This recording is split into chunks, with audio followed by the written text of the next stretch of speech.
The Demon stretches 2,300 feet with a top speed of 48 miles per hour. The adrenaline rush first hits as the riders undertake a 100-foot climb, following up with a drop to 2 consecutive loops. A short break and you're entering the corkscrew with every force gutting through your body reflected into your stomach. Before you get a chance to take a breath, the 1-minute 40-second ride comes to a halt. You survive.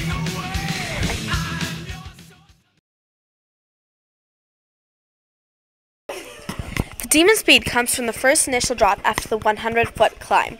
The train reaches its maximum speed at the very bottom of the track before it ascends up the first loop. The Demon speed provides forces that act on our bodies. A certain amount of these forces is quite alright. In fact, that's what makes the ride fun. However, if the forces are too strong, one would either black out or maybe even die.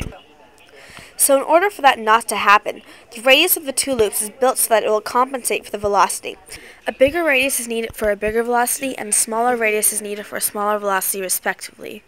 The equation mv squared over r makes it clearer, where m is the mass, and v is the velocity or speed, and r is the radius of the loops. Because right after the hill there's a large velocity, a large r is needed to balance out the speed. Then, while ascending or going up the loop, most of the velocity is lost because it's going up and fighting against gravity. At the top of the loop, there's a small radius to balance out the small velocity. While descending the first loop, the train gains back enough speed to make it through the second loop. Notice how the second loop is shorter due to the loss of velocity from friction. With this shorter loop, the train doesn't have to ascend as much, and can therefore make it through the entire second loop.